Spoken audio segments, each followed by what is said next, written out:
하나님께서 말씀하십니다. 하나님께서 우리에게 말씀하십니다.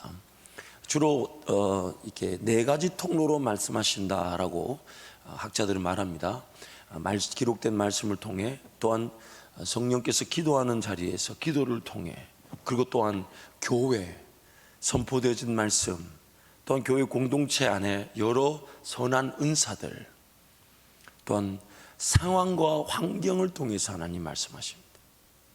오늘 우리에게 기록된 말씀을 통해 말씀하시고, 또한 기도의 자리에서 성령 하나님을 통해 말씀하시고, 또한 교회 공동체 세우신 교회 권위, 또한 은사들, 분명히 그 질서 속에 인정될 건강한 그런 체제 속에서 성령 하나님께서 말씀하시는데, 또한 우리 삶 가운데 환경과 상황을 통해서도 말씀하십니다.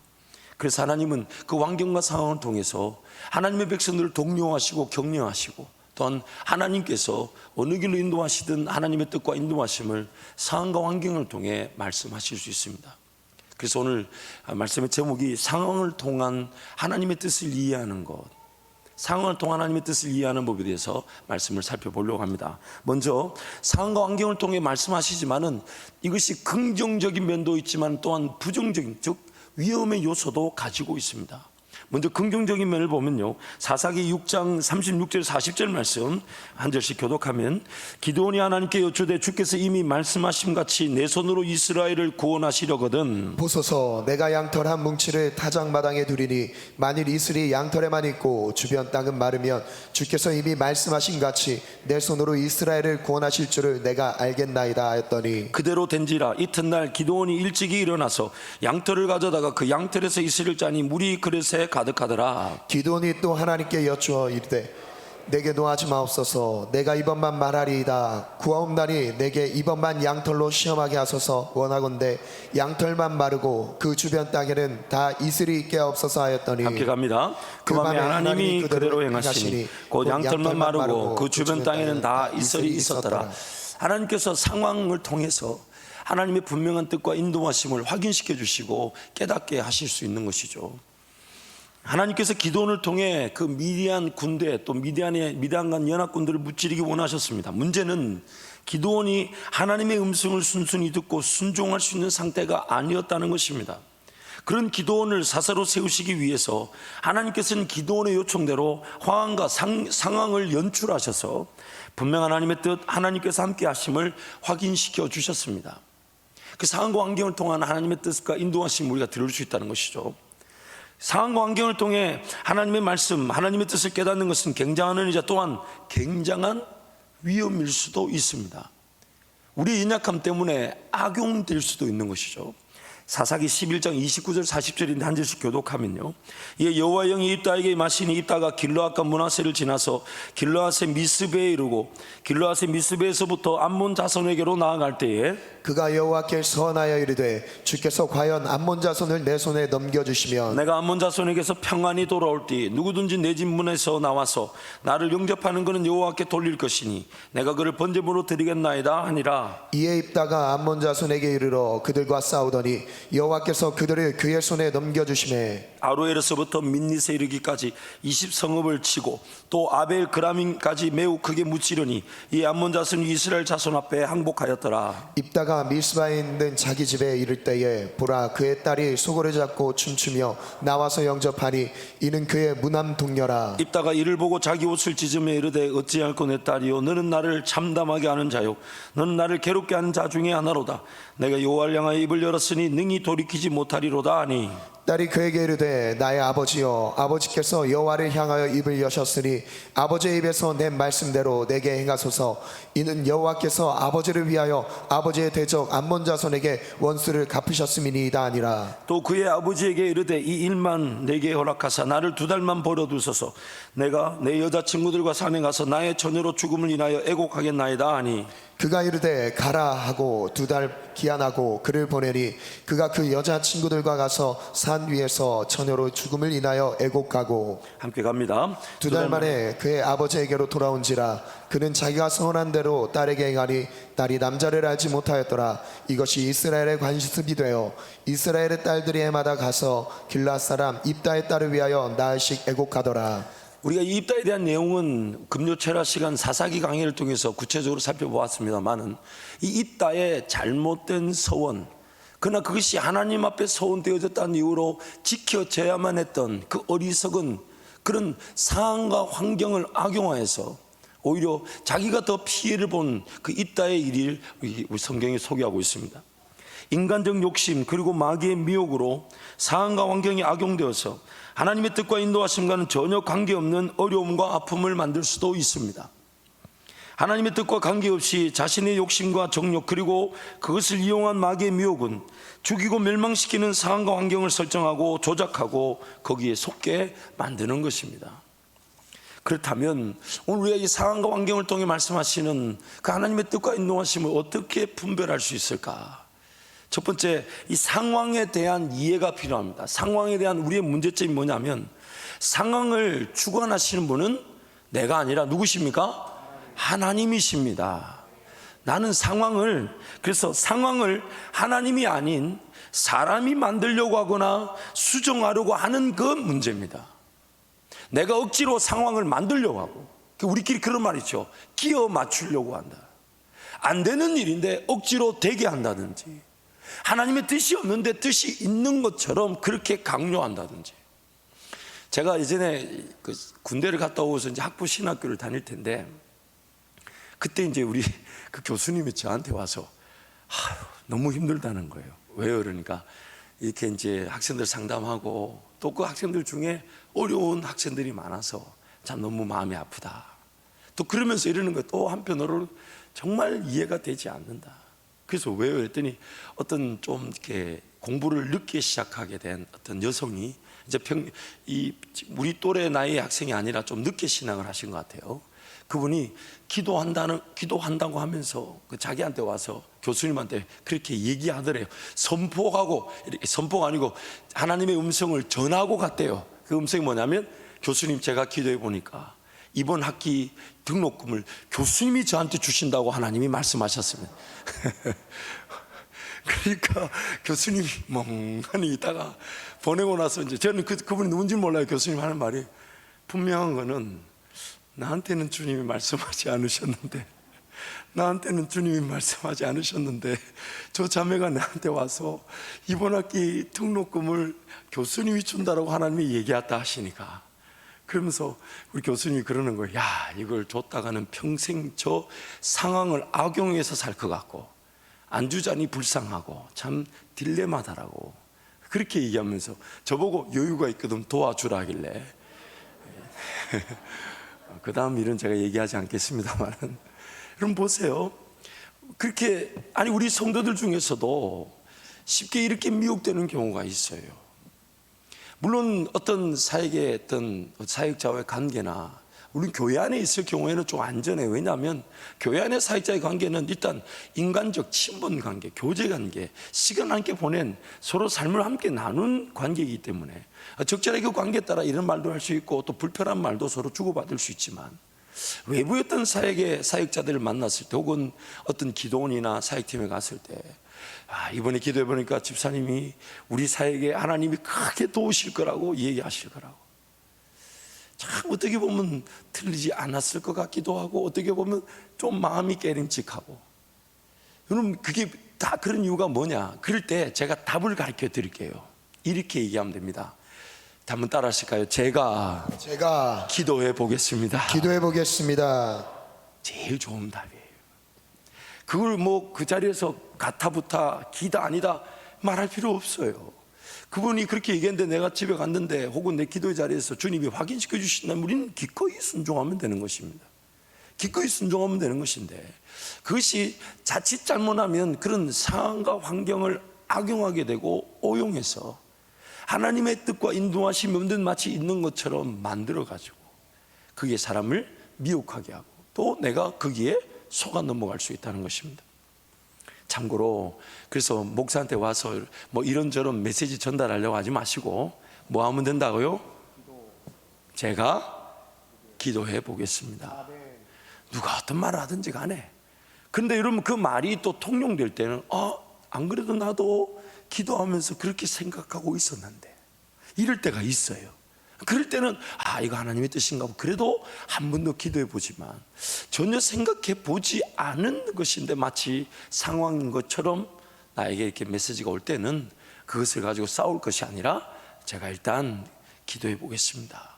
좀 더 그것이 진지한 기도가 필요하다면 제가 금식하고 기도해 보겠습니다. 그것이 오늘 우리에게 건강한 자세가 되는 것입니다. 그래서 내용을 이어서 가면 이 상황을 내가 바꾸려고 하는 것, 이것이 문제라는 거예요. 상황을 내가 바꾸려고 하는 것. 상황을 바꾸려고 하다 보니 무리수를 쓰게 되거나 불법이 용인되거나 하나님의 뜻과 관계없는 징조를 구하기까지 합니다. 내가 이걸 어떻게든 이루려고 하고 내가 어떤 여기서 내 뜻, 내 생각, 내 원하는 걸 관철시키려고 하다 보니까 자기가 자꾸만 그 상황을 만들려고 해요. 그 사람들을 자꾸만 동참시키려고 하고 자꾸만 억지로 끼워 맞춰야 되고 뭔가 조금 이건 아닌데 싶은데도 그냥 가야 된다는 식의 그런 무리수가 생기게 됩니다.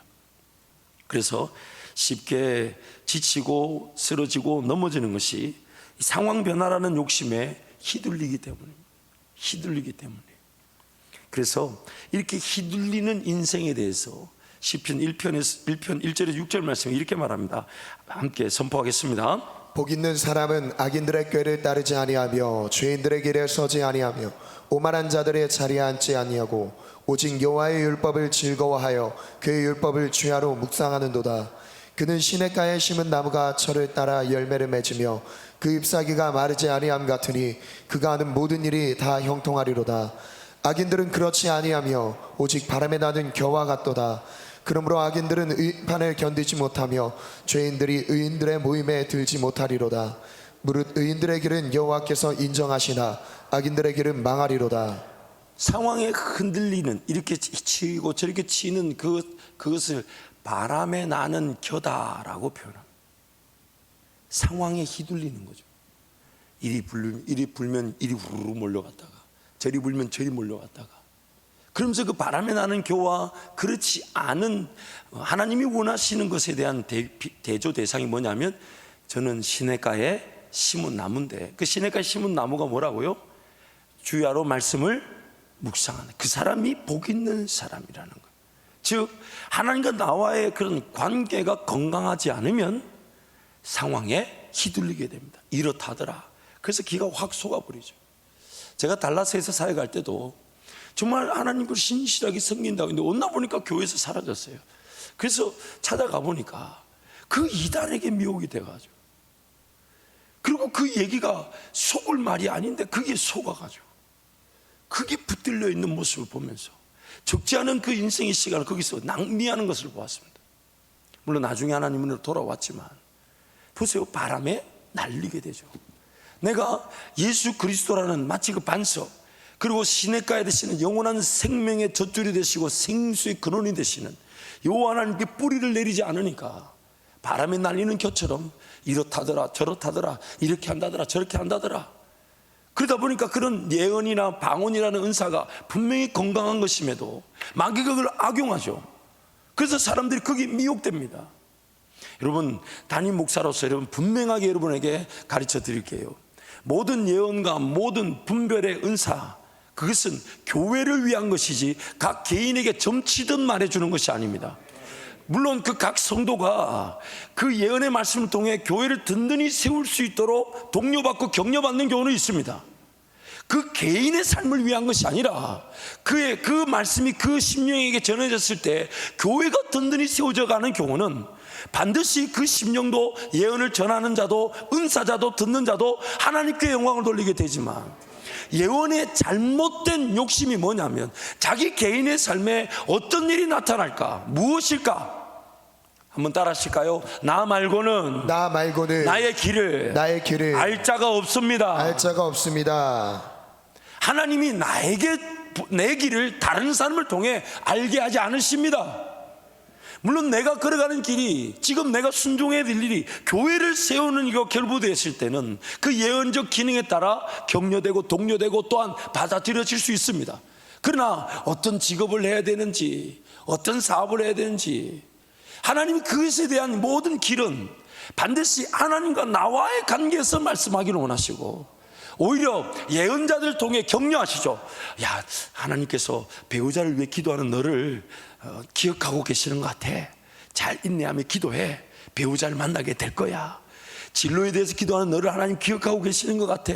내가 기도하는데 진로에 기도하는 너의 모습이 보여서 나도 하나님 진로에 대해서 알려달라고 중보할 수 있었어. 이게 바로 예언의 은사입니다. 예언의 은사. 내가 걸어갈 길, 내 삶에 대한 평가와 판단은 오직 하나님만이 아시고 하나님만이 인도하실 것인데, 그 하나님이 내가 걸어갈 길을 다른 사람을 통해 말씀해 주지 않으십니다. 절대로 안 해주십니다. 나에게 직접 하기로 원하시는 거예요. 그러다 보니까 인생이 내가 하나님의 그 뜻을 식별하고 하나님의 뜻에 내가 선택하고 결정하는 그것을 배우는 과정으로 신앙생활이 되고 있지 않습니까? 그렇지 않아요, 여러분?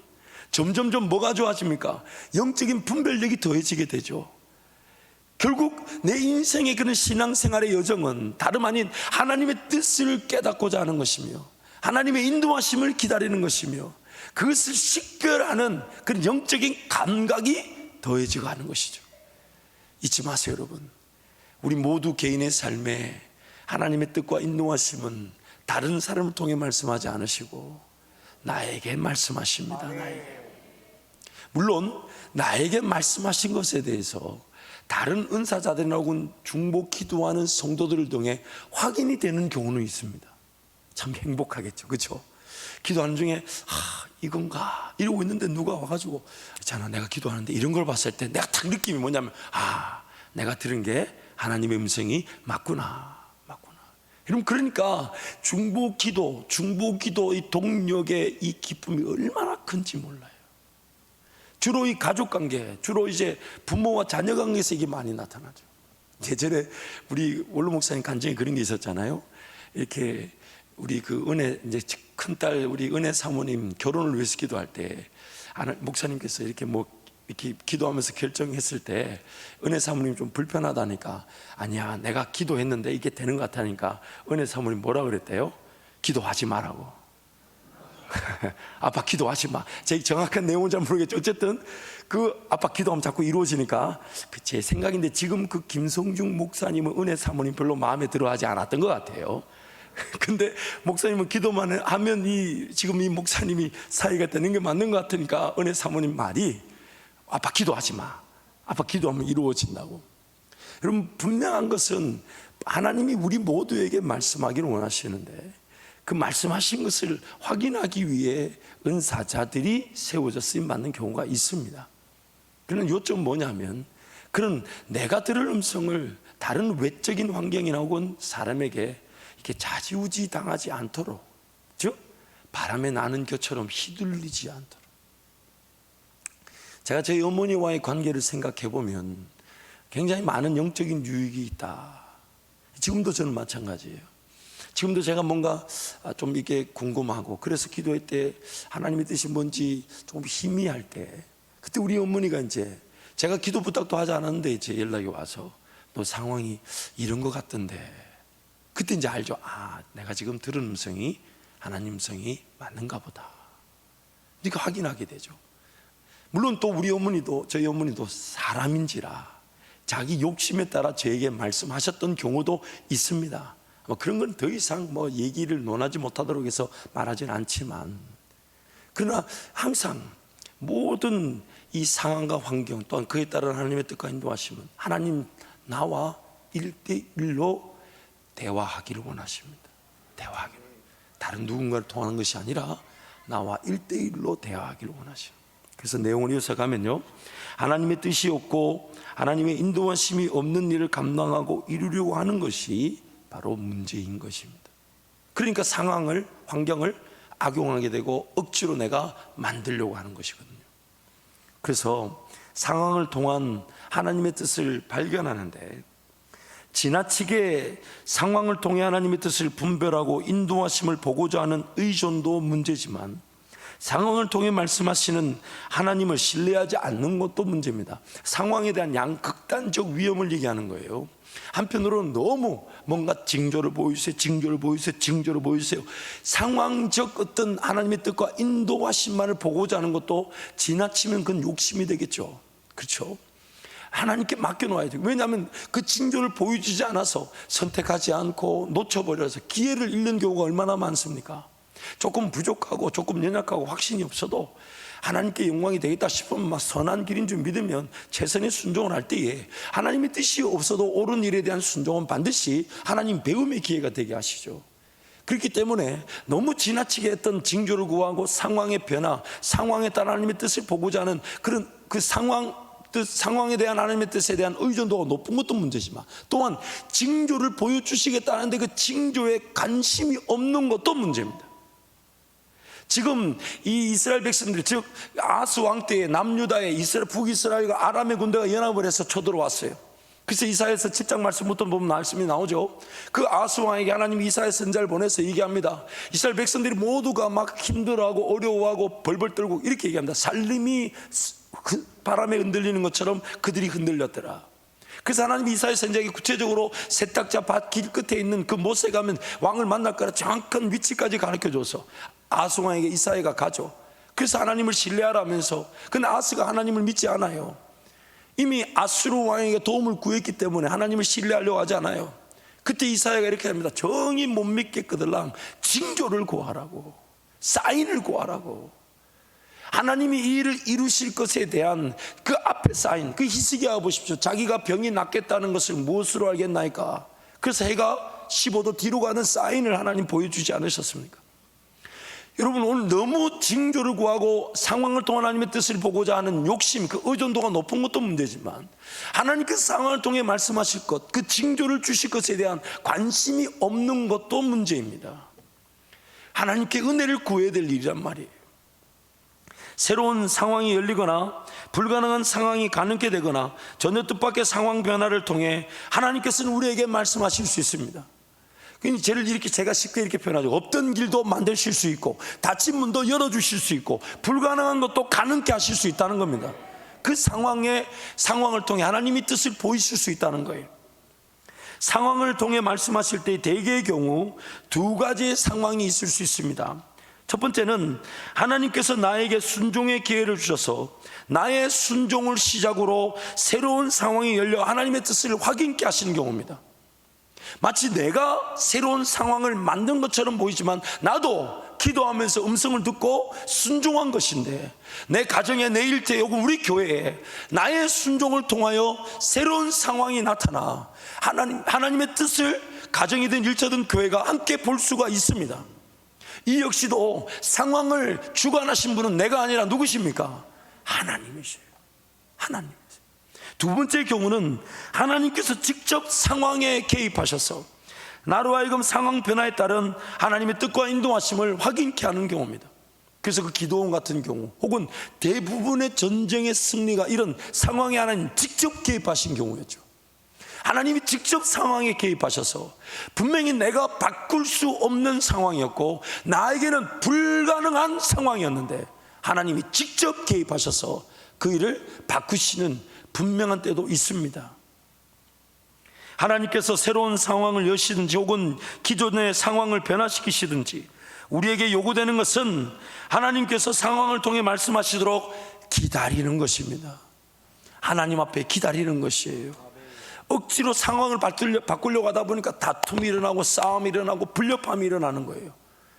하나님의 지혜가 필요한 일인데 내 의견이 아무리 옳다 해도 다툼과 분열이 일어난다는 것은 지금 하나님의 상황에 개입하실 그 때를 기다려야 되는 것이지 내가 그 상황을 바꿀 수 없다는 걸 말해주는 것입니다. 나에게 순종의 기회를 주셔서 새로운 상황이 열리거나 기존 상황이 변화되도록 하신다면 과연 그것이 하나님의 뜻인지를 끝까지 인내해야만 합니다. 끝까지. 왜냐하면 잘못된 상황에 바람에 날리는 겨처럼 휘둘릴 수 있고 인생이 허비되고 낭비될 수 있습니다. 그리고 순족한 인도하심을 기다리는 것이 관건입니다. 그래서 제가 여러분 자주 이 표현을 쓰는데, 하나님의 은혜를 입었을 때를 한번 생각해 보세요. 하나님의 일하심이 내 가정과 일터와 또는 내가 기도했던 제목 가운데 응답됐을 때를 생각해 보세요. 어떤 느낌이냐면, 나도 모르는 사이에 하다가 이미 그 은혜를 다 누렸습니다. 이게 바로 순적한 인도하심. 아브라함이 리브가, 즉 이삭의 아내를 구하기 위해 자기 고향으로 그 엘리세벳을 보내죠. 종을 보내죠. 근데 그 종이 가면서 기도합니다. 하나님, 내 주인의 아브라함의 하나님, 제가 이번 길에 우리 주인의 아들 이삭의 그런 이 아내감을 지금 구하러 가는데, 나로 하여금 순적한 인도하심으로 그 여인을 만나게 해달라고 했을 때 성경이 이렇게 말한다. 그 기도가 끝나기도 전에 리브가가 양떼를 몰고 오더라. 다니엘서 9장에 가보면 이렇게 나옵니다. 다니엘의 기도를 쭉 합니다. 그래서 기도가 끝날 무렵에 천사가 와서 다니엘에게 응답하려고 왔다는데, 천사 입에서 하는 말이 이렇습니다. 다니엘아, 지금 이제 다니엘이 천사가 다니엘에 와서 응답하는데, 다니엘아, 네가 기도를 시작할 무렵에, 기도가 끝나지 않았어요. 근데 기도를 시작했는데 하나님은 이미 그 기도가 뭔지 아시고 누구를 보내신 겁니까? 천사를 보내셨다는 거예요. 순적한 인도하심이라는 거 이런 겁니다. 하나님 그분의 은혜가 나타날 때에 이것저것 고려해야 되고 정리해야 되고 뭐 포기해야 되고 아니에요. 이미 그 은혜 가운데 내가 들어가 있습니다. 들어가 있어요. 그러면서 기뻐하는 거죠. 야, 하나님 이렇게 인도하셨네.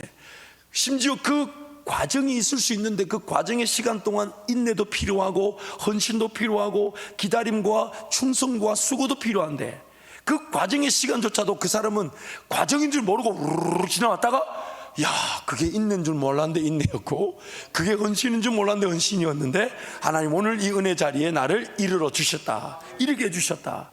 이게 바로 순적한 인도하심인 겁니다. 왜냐하면 하나님이 일하신다는 때 감히 누가 장애가 되겠습니까? 누가 감히 가로막겠습니까? 아무도. 그래서 하나님의 그 순종하심이 나타날 때 우리는 그 상황을 통해 하나님이 일하셨구나 라는 것을 깨닫게 됩니다. 하나님께서 직접 상황에 개입하셔서 상황 변화를 통해 말씀하실 때에는 하나님을 더 신뢰하고 의지하며 감당할 수 있도록 인도하시기 위함입니다. 그래서 모세가 가진 지팡이 던지라 뱀이 되고, 손에 넣었다가 빼면 문둥이 났고, 그런 어떤 상황을 연출하신 하나님은 지금 그가 하나님을 믿고 하나님을 따라 감당할 수 있도록 하기 위해서 그런 극적인 연출을 하시는 것이죠. 그런데 항상 그런 극적인 상황 연출에 의존되어서는 안 된다는 것입니다. 궁극적으로 외적 상황적 변화가 없어도 하나님을 신뢰하고 기다리며 세미한 음성을 들을 줄 아는 자세를 하나님께서 원하십니다. 이게 지금 궁극적인, 나중에는 모세가 어떤 기적, 외적 변화, 상황적 변화가 없어도 그가 하나님 앞에 누렸던 게 뭡니까? 그의 얼굴빛이 밝아질 만큼 하나님과 소통했던, 엘리야에게 보이셨던 하나님의 뜻이 뭡니까? 바람 가운데, 지진 가운데, 불 가운데 계시지 않았어요. 엄청난 기적이, 바람이든 지진이든 불 가운데 하나님 나타내실 수 있었지만 그 가운데 하나님이 계시지 않았어요. 어디에 계셨습니까? 세미한 음성. 그러므로 상황을 통해 말씀하시는 하나님을 신뢰하게 될 때에 상황을 통한 하나님의 음성을 놓치지 않으면서 동시에 상황에 의존되지 않게 됩니다. 좀 쉽게 줄여서 말하면 기도하면 됩니다. 기도하면 됩니다. 제가 왜 웃냐면요, 여러분 우리 신앙은 매우 단순한데 우리가 저지르는 죄와 그 죄의 다양한 환경들이 있다 보니까 말씀이 이만큼 두꺼워진 거예요. 우리가 버리는 우리의 죄와 우리의 연약함으로 하나님이 정말 계획하지도 않은 일들이 일어났기 때문에 그 가운데 있는 하나님의 뜻을 드러내시기 위해 여러 다양한 제 상황들과 다양한 우리의 문제들을 성경이 우리에게 드러내시기 때문에 우리 이렇게 설교하는 거고 이것을 우리 삶 가운데 적용하는 것이죠. 오늘 본문 5절에서 8절 말씀 우리 한 번 더 선포하겠습니다. 여호와께서 이와 같이 말씀하시니라. 무릇 사람을 믿으며 육신으로 그의 힘을 삼고 마음이 여호와에게서 떠난 그 사람은 저주를 받을 것이라. 그는 사막의 떨기나무 같아서 좋은 일이 오는 것을 보지 못하고 광야 간조한 곳 건건한 땅 사람이 살지 않는 땅에 살리라. 그러나 물은 여호와를 의지하며 여호와를 의뢰하는 그 사람은 복을 받을 것이라. 그는 물가에 심어진 나무가 그 뿌리를 강변에 뻗치고 더위가 올지라도 두려워하지 아니하며 그 입이 청청하며 가무는 애에도 걱정이 없고 결실이 그치지 아니함 같으리라. 사람이 상황을 바꾸려는 어리석은 행동을 무릇 사람을 믿으며 육신으로 그의 힘을 삼고 마음이 여호와께서 떠난 그 사람은 저주받는 것이라고 말씀합니다. 상황을 하나님께 맡겨놓지 않고 내가 상황을 바꾸려고 할 때 필요한 일이 뭐냐면 나의 육신의 힘 혹은 그 일에 누군가의 육신적 힘, 이게 바로 하나님을 믿지 않고 사람을 믿는 거죠. 그래서 하나님을 믿지 않고 사람을 믿으며 육신으로 그의 힘을 삼고 마음이 하나님께 떠난 겁니다. 과연 하나님이 이 상황을 바꾸실 수 있을까? 과연 하나님이 새로운 상황을 나타내실 수 있을까? 이게 안 믿어지니까 자기가 직접 뛰어들어서 상황을 바꾸려고 하고 상황을 만들려고 하는 것이죠. 하나님께 상황을 맡겨놓지 못하다 보니 그의 삶은 사막의 떨기나무 같아서 좋은 일이 오는 것을 보지 못하고 광야 간조한 곳 건건한 땅 사람이 살지 않는 땅에 살게 되는 겁니다. 이 사막의 떨기나무의 특징이 뭔지 아십니까? 뿌리를 깊게 내리지 못하고 기어이 바람에 날려다닙니다. 사막의 떨기나무의 특징이 뭐냐면 어느 순간은 자라는 것처럼 보이지만은 곧 메말라 비틀어져서 뿌리가 깊지 않다 보니까 뿌리가 뽑혀들고 사막 그 곳곳으로 휩쓸려 다니는 겁니다. 하나님 말씀하시는 약속의 땅, 즉 성령을 위하여 심고 성령을 위하여 거두게 되는, 그래서 하늘에 내리는 만나가 그치는 심고 거두는 은혜가 없는 땅이 바로 광야인데, 하나님께 중심을 두지 않고 하나님께 뿌리를 내리지 않고 하나님 말씀을 주야로 묵상하지 않다 보니까 바람에 나는 겨처럼 사막에 뿌리를 내리지 못한 떨기나무처럼 이리 휩쓸리고 저리 휩쓸리고 휘몰아치는 바람에 떠돌아다니게 되는 것입니다. 모든 상황을 하나님께 맡겨놓게 될 때 그의 삶은 물가에 심어진 나무가 그 뿌리를 강변에 뻗치고 더위가 올지라도 두려워하지 아니하며 그 입이 청청하며 가무는 애도 걱정이 없고 결실이 그치지 않게 됩니다. 그래서 하나님께 뿌리를 내리는 것입니다. 주야로 말씀을 묵상하는 것이 복 있는 사람인 것입니다. 악인의 꾀를 멀리하고 죄인들의 길에 서지 아니하며 오만한 자의 자리에 앉지 않습니다. 왜냐하면 말씀이 죄인들의 길이며 악인들의 꾀며 오만한 자의 자리임을 알게 해주셨기 때문에 그가 말씀을 주야로 묵상하다 보니 깊게 시냇가에 심은 나무처럼 하나님께 뿌리를 내리니까 바람에 휘날리지 않아요. 온갖 비바람이 불고 창수가 일어나도 흔들리지 않아요. 주께서 나와 함께 하시기 때문에. 우리 잠언 그래서 바람에 나는 겨 사막의 떨기나무처럼 열매를 맺지 못하는 삶은 상황에 휘둘려서 이리 치이고 저리 치이는 인생인 것입니다. 여러분 종종 그럴 때가 있죠. 갈피를 잡지 못하겠다. 그렇죠? 성경이 마음이 나누어졌다라고 말합니다. 여러분 염려 근심이 왜 일어난 줄 아십니까? 마음이 하나가 되지 못해서 그래요. 여러분 잊지 마세요. 사기를 당할 때도 염려 근심은 없어요. 왜냐하면 사기를 당하는 일에 마음이 하나가 되었기 때문에. 그렇지 않아요? 하나님을 믿는다는 건 이것입니다. 마음이 나눠져. 근데 마음이 나눠져 있다 보니까 두 마음이 서로 충돌하니까 이게 염려를 일으키고 이게 근심을 일으키는 거예요.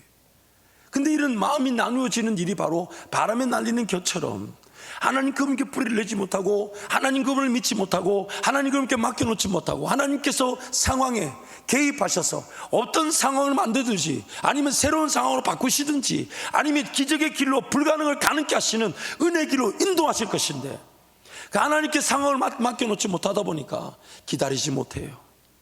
뿌리를 내리듯 인내하지 못해요. 그래서 하나님 분명히 새로운 길을 지금 주신다 하는데 자기가 다른 길을 선택해 가버립니다. 하나님은 지금 새로운 은혜를 지금 계획하고 계셨는데 자기가 그 은혜 없이도 사라질 길로 가버립니다. 그래서 그 어리석은 선택과 결정으로 또 적지 않은 시간 허덕거리게 되고 또 인내해야 되고, 물론 또 그 가운데서 하나님은 합력하여 선을 이루시듯 복음이 전파되게 하고 영혼들을 섬기게 하고 또 하나님을 분명하게 만날 수 있는 기회로 삼아주시지만 반면 교사의 자리에 머물러 있어서는 안 되는 것입니다. 우리 잠언 3장 1절 6절 말씀 우리 힘차게 한번 선포합니다. 내 아들아, 나의 법을 잊어버리지 말고 내 마음으로 나의 명령을 지키라. 그리하면 그것이 내가 장수하여 많은 애를 누리게 하며 평강을 더하게 하리라. 인자와 진리가 내게서 떠나지 말게 하고 그것을 내 목에 매며 내 마음판에 새기라. 그리하면 내가 하나님과 사람 앞에서 은총과 귀중히 여김을 받으리라. 너는 마음을 다하여 여호와를 신뢰하고 내 명철을 의지하지 말라. 너는 범사의 그를 인정하라. 그리하면 내 길을 지도하시리라. 아멘. 범사의 그를 인정하라. 여러분의 길을 하나님께서 곧게 만들어 주실 것입니다. 하나님의 말씀을 주야로 묵상하는 자들, 성경이 방금 잠언 말씀 뭐라고 합니까? 하나님과 사람에게 인정과 존중받는다. 실력이 좀 모자라도요, 항상 저는 면접의 기회를 사모합니다. 참 필기 시험은 자신이 없어도 항상 사람들이 저만 보면 그래 좋다 하니까 이게 참 보통 은혜가 아니에요. 그래서 여러분도 담임 목사로 지금 인정해 준 거 아니에요? 아멘 하신 분들에게 은혜가 있을지어다. 여러분 잊지 마세요. 하나님이 일하실 것을 더 기대하십시다. 하나님이 더 역사를 나타내실 것을 기대하십시다. 내 인간적인 생각 나를 믿지 말고요, 불가능한 상황 속에서도 하나님이 일하시면 일하시는 것입니다. 그 하나님을 신뢰하십시오. 그 하나님께서 닫힌 문을 열어주시고 없던 길을 만들어주시고 불가능한 문을 가능케 해주실 것입니다. 이사야 58장 11절 12절도 함께 선포합니다. 여호와가 너를 항상 인도하여 메마른 곳에서도 내 영혼을 만족하게 하며 내 뼈를 견고하게 하리니 너는 물된 동산 같겠고 물이 끊어지지 아니하는 샘 같을 것이라. 내게서 날짜들이 오래 황폐된 곳들을 다시 세울 것이며 너는 역대에 파괴된 기초를 쌓으리니 너를 일컬어 무너진 데를 보수하는 자라 할 것이며 길을 수축하여 거할 곳이 되게 하는 자라 하리라. 물된 동산 같을 것이다. 예레미야 말씀에 이스라엘 백성들이 하나님을 저버린 것이 생수에 거느는 여호와를 너희들이 저버렸다, 그렇게 말씀합니다. 지금 하나님 계속해서 얘기하시죠. 방금 우리가 읽었던 이사야 말씀에도 오늘 우리의 삶의 목표가 분명합니다. 바람에 날려 흔들리는 겨가 아닌 시냇가에 뿌리를 내는 나무, 시냇가에 뿌리를 내는 나무, 간조하고 건강한 땅 광야에 휘몰아치는 그런 바람에 떠돌아다니는 떨기나무가 아니라 그곳에 뿌리를 내리는, 심고 거두는 나무, 또한 기초를 산다. 무너진 곳에 기초를 세운다. 그 기초가 뭡니까? 엘리야가 갈멜 선상에서 바알과 아세라의 선지자 850명과 싸울 때에 그가 했던 것이 12지파를 대표하듯 무너진 예배의 제단을 수축하고 하나님께 그 제물을 올려 하늘에 불이 때려져 예배를 받을 수 있는, 하나님은 지금 우리 삶이 하나님과의 관계 중심, 말씀 중심, 기도 중심에 그 뿌리를 내리는 삶, 그 기초가 세워지는 삶, 그 기초가 세워지게 될 때 여러분의 가정에 자녀들이 그 기초 위에서 하나님을 만나게 될 것이고, 또한 우리의 그런 기초를 세우는 이 헌신으로 교회가 든든히 세워져 온 것인 겁니다. 이사야 마태복음 7장 24절부터 27절 말씀 함께 선포합니다. 그러므로 누구든지 나의 이 말을 듣고 행하는 자는 그 집을 반석 위에 지은 지혜로운 사람 같으리니 비가 내리고 창수가 나고 바람이 불어 그 집에 부딪히되 무너지지 아니하나니 이는 주초를 반석 위에 놓은 까닭이요 나의 이 말을 듣고 행하지 아니하는 자는 그 집을 모래 위에 지은 어리석은 사람 같으리니 비가 내리고 창수가 나고 바람이 불어 그 집에 부딪힘에 무너져 그 무너짐이 심하니라. 아멘. 반석, 즉 예수 그리스도. 예수 그리스도에 있는 사람들은 비가 내리고 창수가 나도 흔들리지 않습니다. 근데 그 반석 위에 있는 사람들은 뭐 하는 자라고요? 듣고 행하는 자. 나의 이 말을 듣고 행하는 자. 지금 성경이 똑같은 얘기를 여러 모양으로 얘기하지 않습니까? 시냇가에 심은 나무, 물된 동산, 반석, 즉 하나님의 말씀을 듣고 주야로 하나님 말씀을 묵상하며 그 말씀에 따라 살아가고 그 말씀을 중심으로 그 말씀만을 최고의 은혜로 여기고 사는 것, 이게 바로 하나님의 뜻입니다. 사랑하는 성도 여러분, 하나님 그분의 말씀과 기도 자리에 사로잡혀 있다면, 그 즐거움을 안다면 우리는 상황에 휘둘리지 않을 것입니다. 오히려 새로운 상황을 우리를 통해 하나님이 나타내 주실 것이고, 새로운 남들이 보지 못한 길을 보게 하실 것이고, 남들이 전혀 시도하지 않은 믿음의 역사를 시도하게 하셔서 상황을 통한 하나님의 뜻을 나타내실 것입니다. 말씀을 주야로 묵상하시고 기도의 자리에서 주님을 사모하십시오. 늘 주야로 말씀과 살아가십시오. 하나님이 이거 외에는 강조한 적이 없어요. 여호수아에게도 뭐라고 얘기하셨습니까? 네가 내 말을 율례와 법도를 지켜 행하면 네가 어디로 가든지 내가 너와 함께 할 것이다. 하나님은 하나님의 말씀, 그 말씀 위에 세워진 우리의 삶을 지금 기대하고 계신 것입니다. 우리 찬양하게 주가 보이신 생명에게 우리 목사님들 나오세요. 이는 정말 하나님, 내 삶이 이런저런 바람에 흩날리는 곁처럼, 그런 바람에 날리는 사막의 떨기나무처럼 휘둘리지 않게 하여 주시고, 말씀 위에 세워지게 하여 주십시오. 말씀 위에 뿌리를 내리게 도와주십시오. 비바람이 불고 창수가 일어나도 나를 붙들고 계신 예수 그리스도, 말씀이신 예수 그리스도, 그분 안에 거하는 제 삶이 되게 해 주십시오. 우리 찬양하고 기도하겠습니다.